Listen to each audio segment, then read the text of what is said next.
ಚರಂಡಿಯನ್ನು ಸರಿಪಡಿಸುವಂತೆ ಕೋರಿ ಗ್ರಾಮ ಅಭಿವೃದ್ಧಿ ಅಧಿಕಾರಿಗಳಿಗೆ ಪತ್ರ. ದಿನಾಂಕ, ಸ್ಥಳ ಇವರಿಂದ.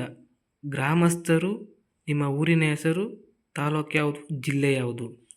ಇವರಿಗೆ ಗ್ರಾಮ ಅಭಿವೃದ್ಧಿ ಅಧಿಕಾರಿಗಳಿಗೆ ನಿಮ್ಮ ಊರಿನ ಹೆಸರು, ತಾಲೂಕು ಯಾವುದು, ಜಿಲ್ಲೆ ಯಾವುದು. ಮಾನ್ಯರೇ, ವಿಷಯ: ಬೀದಿಯ ಶುಚಿತ್ವ ಹಾಗೂ ಚರಂಡಿಯ ಸಮಸ್ಯೆಯ ಬಗ್ಗೆ ಈ ಮೇಲ್ಕಂಡ ವಿಷಯಕ್ಕೆ ಸಂಬಂಧಿಸಿದಂತೆ ಊರಿನ ಹೆಸರು. ಗ್ರಾಮಸ್ಥರಾದ ನಾವು ಈ ಪತ್ರದ ಉದ್ದೇಶವೇನೆಂದರೆ, ಬಹಳ ದಿನಗಳಿಂದ ಸ್ವಚ್ಛತೆಯ ಸಮಸ್ಯೆಯಿಂದಾಗಿ ಕಸ ಕಡ್ಡಿಗಳಿಂದ ತುಂಬಿ ಮಳೆಯ ಹೊಡೆತಕ್ಕೆ ಚರಂಡಿ ನೀರು ರೋಡಿಗೆ ಹರಿಯುತ್ತಿದೆ. ಹಾಗಾಗಿ ತಾವು ಈ ಕೂಡಲೇ ನಮ್ಮ ಗ್ರಾಮದ ಚರಂಡಿಯನ್ನು ಸರಿಪಡಿಸಿ ಜನರಿಗೆ ಆಗುತ್ತಿರುವ ತೊಂದರೆಯನ್ನು ನಿವಾರಿಸಬೇಕೆಂದು ಈ ಮೂಲಕ ತಮ್ಮಲ್ಲಿ ವಿನಂತಿಸಿಕೊಳ್ಳುತ್ತೇವೆ.